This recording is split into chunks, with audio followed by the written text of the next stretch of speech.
Written in 1926, possibly after a visit to a convent school in Waterford in his role as a senator, Yeats's Among School Children is a multi-layered poem, a meditation by an ageing man on life, love and creativity. A reference to the work can be found in his notes. Topic for a poem: school children, and the thought that life will waste them, perhaps that no possible life can fulfil our dreams, or even their teacher's hope. Bring in the old thought that life prepares for what never happens. March 1926. The poem is certainly didactic in places, but there is also an overarching transcendence as Yeats considers such universal themes as human frailty, the inevitability of death, and the moral implications that face us all. In fact, the poem employs the form of ottava rima, 8 stanzas, 8 lines in a regular rhythm and rhyme scheme, although Yeats sometimes does soften the formality of the verse by using half-rhyme instead. But this form is traditionally used for heroic or epic poetry, and indeed this is an epic reflection for Yeats, one that tries to form a coalescence between such binary oppositions as life and death, youth and old age, beauty and suffering, the past and the present. All these vacillations of day and night, as Dr. Rodney Sharkey quotes from Yeats in his valuable lecture series, The Powerful Paradox in Yeats's Poetry, available on YouTube, of course. The poem begins with Senator Yeats, a 60-year-old smiling public man, on duty, strolling through the classroom, probably at St Otteran's Waterford, a Montessori school based on the principles of free expression, where children learn by discovery rather than instruction. Hence, the whole poem employs the metaphorical schoolroom of life, intimating that real lessons perhaps don't come from the classroom. What does this old man see? Children learning how to cipher and sing, to cut and sew in the best modern way?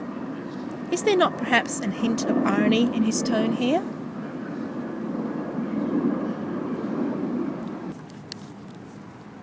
It is not long before his thoughts stray elsewhere, to dreaming of a Ledian body, the Greek mythological illusion, a reference to his muse, of course, the marvellously maddening Maud Gonne. He met her when he was just 23, proposed at least 5 times, and of course, she married someone else. Yeats refers to that first fateful meeting as the day the troubling of my life began, and already the second stanza reflects this, as the rhythm is fractured and broken by enjambment in the opening lines, adding to the urgency of his tone. The reference to Plato's parable, or symposium, towards the end of this stanza is concerned with love, the genesis, purpose and nature of love. Plato explores this theory that God created men and women by splitting an egg-like shape into 2 halves. Men and women spend their lives searching for their other halves. This Platonic concept of love, 2 sides of the one sphere or soul, is perhaps how Yeats saw and wanted the relationship between himself and Maud Gonne to be, the yolk and white of the one shell. He sees Yeats continuing to employ the Leda myth, daughter of the swan, referring to Zeus's rape of Leda, which led to the birth of Helen of Troy. He compares the 2 women, both who cause carnage through their impossible beauty, one resulting in the Trojan Wars, and his suffering for Maud Gonne through unrequited love, he implies, is on the same heroic scale. The tight rhythm through the stanza, as well as the rhyming couplet at the end, wild and child, is evocative and serves to induce an almost hypnotic trance. Yes, Yeats is still seduced by the memory of her, even now. His reverie continues in the 4th stanza, where her image, now a ghostly spectral figure, floats into his mind. By juxtaposing the youth of the previous stanza's living child with the reality of old age, hollow of cheek, the poem now becomes a meditation on our own mortality, another theme that obsesses Yeats as he gets older. The term Quattrocento, seemingly an anachronism, is a reference to the Renaissance painters of the 1400s, perhaps even Leonardo da Vinci himself. The Renaissance valued on aesthetics tempered by realism is apt here. Maud Gonne might be pale and gaunt, but she is still beautiful, still timeless. As an afterthought, almost, he admits that he too was handsome once, continuing the bird-like metaphor with the lilting, alliterative, pretty plumage. The Caesura, after that, shakes him into the real world. Enough of that. He is in the classroom. The children are watching. He needs to smile on all that smile. The comfortable old scarecrow providing a mask, feigning acceptance, perhaps even an acquiescence of ageing without complaint. The fifth stanza changes course, digressing somewhat, and now considers an ageing man from the perspective of his own mother. Yeats's mother was 24 when he was born, youthful. What would she think of him now? Would she consider his significant achievements compensation for the pains or pang of giving birth to him? Yeats considers the question, but leaves it unanswered at the end of the stanza. He does, however, employ the metaphor of 60 or more winters, a desolate image of life being one more perhaps of struggle and sacrifice. Is this old age speaking? Okay, almost done. Still looking for an answer to life's big questions, Yeats now turns to the great men from the past for wisdom. Plato, Aristotle, and Pythagoras. Three famous philosophers who all had theories about the nature of education. Plato, the idealist. Aristotle, the realist, who tutored the King of Kings, Alexander the Great. And Pythagoras, the mathematician and astronomer. All these great men, despite their learning, are not saved by the humility of ageing.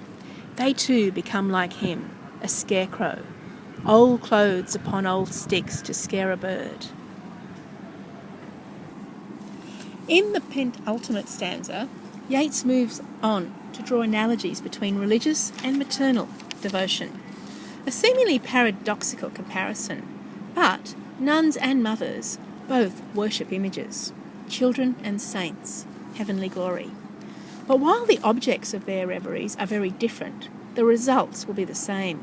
Neither will live up to their image of perfection. Perhaps Yeats is saying that to seek such apotheosis is to prepare for disappointment. Note the plosive P alliteration, passion, piety, presences. Is this a bitter man, only now realising that the ideal he held of Maud Gonne was always just a cruel abstraction, destined to break hearts?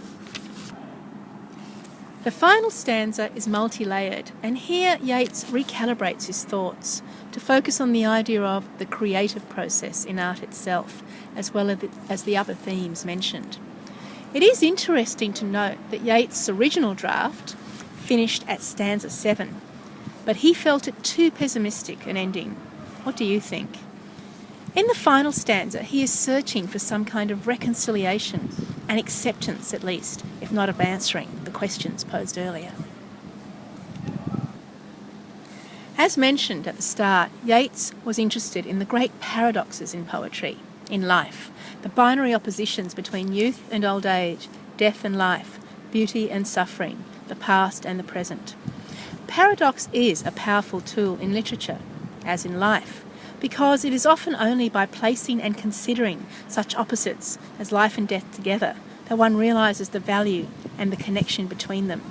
And it is fortunate for us that Yeats chooses to include this final stanza, as he does seem to reach this reconciliation of opposites, this unity of being in the last lines. This is not to say that he gives us answers. In fact, the whole 8 stanzas serve to raise questions more than answers. Here in the final one, Yeats crafts 2 powerful metaphors to consider what it is to know, the crucial question of knowing the ultimate connection between things. First, the image of a chestnut tree, made up of many parts, root, the leaf, the blossom and the bowl. One cannot separate them. Then he moves on to the evocative sensual imagery of dancing. Dance is his metaphor for the unity between body and spirit, creator and creation, art and artist. Life is not about answering questions, but rather seeking answers. Throughout the poem, Yeats employs rhetorical questioning. He makes this weakness a strength. One needs to ask the questions anyway, to blossom, to grow. To separate out the blossom from the bulb is to deny it this great unity of being, a term Yeats first used in 1918. Yes, the inevitability of mortality hangs heavily on all of us, perhaps more so as we move into the winter decades of our lives.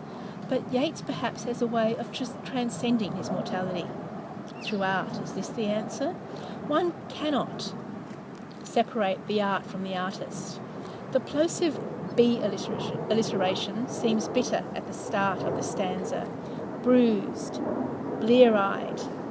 But this moves to a more positive tone, blossomer, brightening glance. The apostrophes also crescendo as the stanza closes, suggesting that Yeats's epiphany is close at hand. Life does waste, exhaust, cause suffering, but it is also exhilarating, and just like the artist and his art, the mother and her child, one is always part of what one leaves behind. How can we know the dancer from the dance?